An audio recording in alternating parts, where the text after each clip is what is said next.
Hello, dear viewers, and welcome back to our channel, where we delve into the most intriguing and often poignant narratives surrounding the British royal family. Today, we're unraveling a story that touches upon the very essence of royal life, the delicate balance between public duty and private sanctuary. It concerns none other than the esteemed Prince and Princess of Wales, William and Catherine, and their three beloved children, Prince George, Princess Charlotte, and Prince Louis. It seems their quest for the perfect family home, a place of peace and permanence, is once again under the spotlight, and perhaps not quite as straightforward as one might initially believe. Before we embark on this fascinating journey into royal residences and the complexities of finding a true forever home, please do remember to show your support by liking this video and subscribing to our channel. Your engagement truly helps us bring you more captivating royal content. Now let's turn our attention to the latest chapter in the Wales family's residential saga. For a while now, the royal couple, along with their young family, have called Adelaide Cottage in Windsor their cherished home. However, recent confirmations from Kensington Palace have revealed a significant upcoming change. Their Royal Highnesses are poised to embark on yet another relocation, setting their sights on the nearby Forest Lodge later this year. This move, while seemingly a natural progression for a family of their stature, has sparked a lively discussion, especially among those who understand the unique pressures of royal life. To truly grasp the significance of this impending transition, let's first cast our minds back to their previous move. It was in the summer of 2022 that the Prince and Princess of Wales made the pivotal decision to relocate from their expansive apartment within Kensington Palace in London to the more modest Adelaide Cottage. This move was not merely a change of address. It was a deliberate and deeply considered step towards fostering a more normal upbringing for their children. The primary drivers behind this decision were clear: a desire to be closer to Lambrook School, where Prince George, Princess Charlotte, and Prince Louis could enjoy a relatively conventional education, away from the intense glare of central London. Furthermore, the move brought them geographically closer to the late Queen Elizabeth II during her final years, a decision that undoubtedly brought comfort and solace to both Her Majesty and her beloved grandson and his family. Adelaide Cottage itself, a charming four-bedroom property nestled within the vast Windsor estate, was seen as a relatively humble abode by royal standards. It offered a sense of privacy and a connection to nature that was perhaps harder to achieve in the bustling metropolis. It symbolized their commitment to prioritizing family life, to carving out moments of ordinary domesticity amidst extraordinary public lives. It was, in many respects, a strategic choice, designed to offer a semblance of normalcy and a degree of sanctuary. However, the relentless spotlight that follows the royal family means that even a carefully chosen retreat like Adelaide Cottage might not offer the long-term solution they seek. The pressures of royal life are immense and ever-present.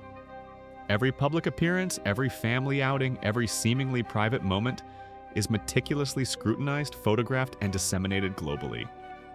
The constant pursuit by paparazzi, the insatiable appetite of social media, and the relentless public fascination mean that finding a truly private haven is an increasingly monumental task for anyone in their position. They are, after all, not just a family.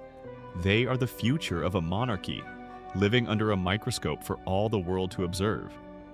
This brings us to their new planned destination, Forest Lodge. This venerable property, boasting a rich history spanning 3 centuries, is not just any house. It's being presented as their long-term solution, their forever home. The very term forever home carries immense weight, especially for a family whose lives are so often dictated by duty and tradition. It suggests a desire for stability, for putting down deep roots, and for providing a consistent, secure environment for their children as they grow into their royal roles. For Prince George in particular, as the future king, a sense of permanence is invaluable. Forest Lodge is described as a magnificent manor, and the initial details paint a picture of grandeur and extensive amenities. We know that it boasts a ballroom, a feature that immediately evokes images of stately functions and grand gatherings, though one can also imagine it being transformed into a magnificent space for children's play. Beyond the formal spaces, the presence of a tennis court speaks to active family life and leisure. while the sprawling grounds offer ample space for exploration, outdoor activities, and undoubtedly a degree of natural beauty. These features suggest a property capable of accommodating both the public demands of royal life and the private needs of a growing family. Yet, despite the allure of a 300-year-old manor with such impressive facilities, the notion that Forest Lodge represents a perfect solution is not universally accepted.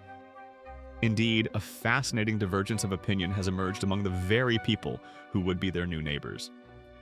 While many locals are understandably thrilled at the prospect of living in such close proximity to the future king and queen, one seasoned resident has voiced a significant concern, one that goes right to the heart of the royal family's eternal dilemma: the struggle for privacy.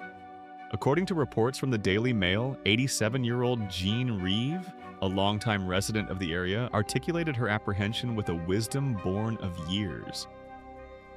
"I welcome them," she stated, her words carrying a warmth of genuine hospitality.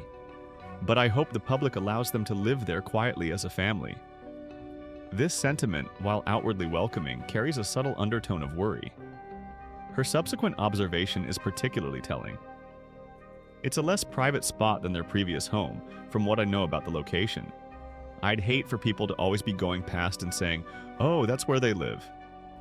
They have young children after all. They deserve privacy."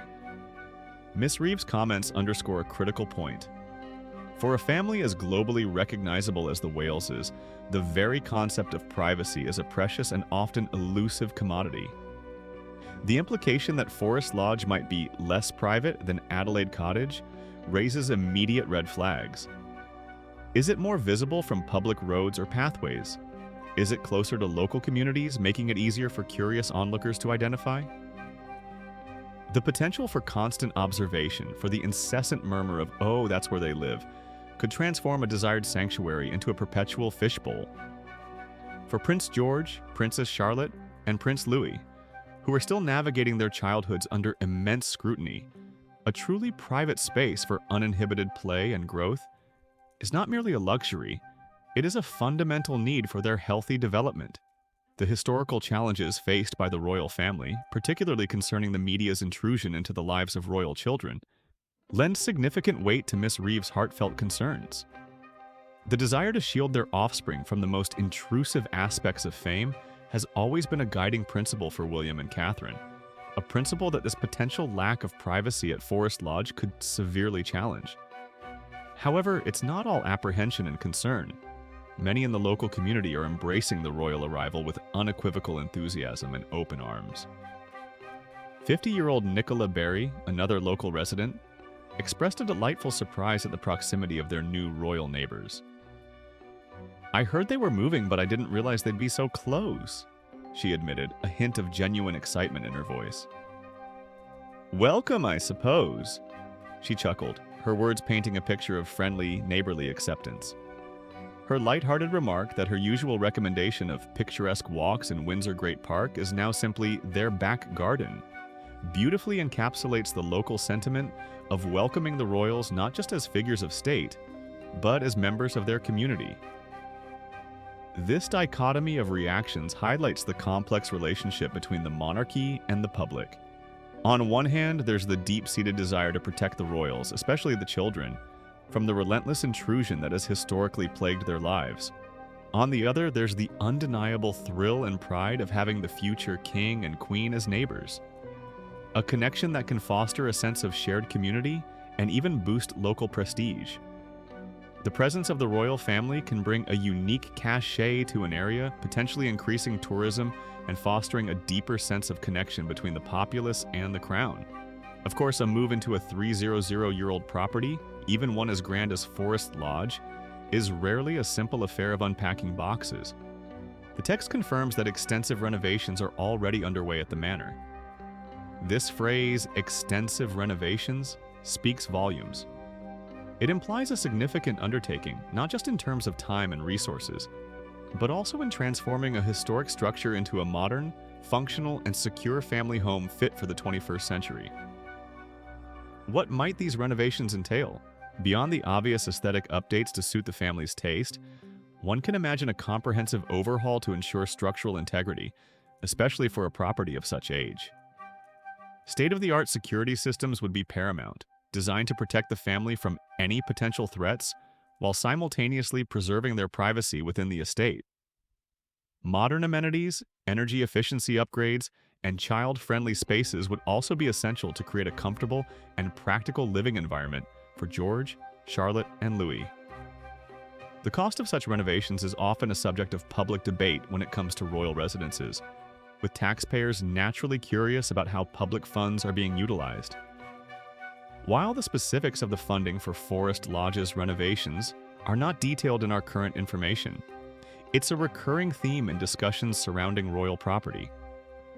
Balancing the need for modern comfort and impeccable security with public expectations of fiscal responsibility is another tightrope walk that the royal family constantly navigates. These extensive works, however, also serve a vital purpose beyond mere comfort. They ensure the preservation of a significant historical property, maintaining its grandeur for future generations while adapting it for contemporary royal life.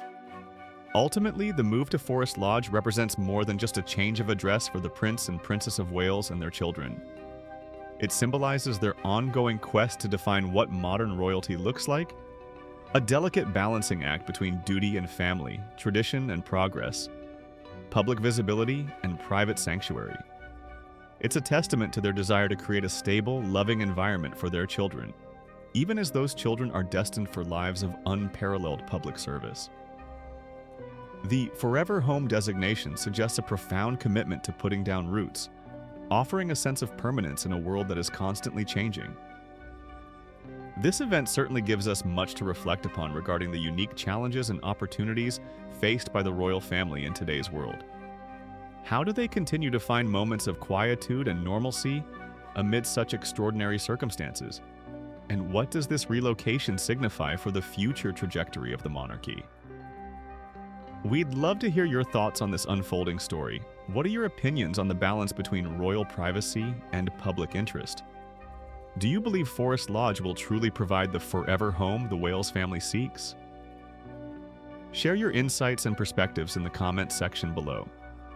Don't forget to like this video, subscribe to our channel for more deep dives into royal news, and join us again for our next update on the fascinating world of the British monarchy. Thank you for watching, and we look forward to seeing you next time.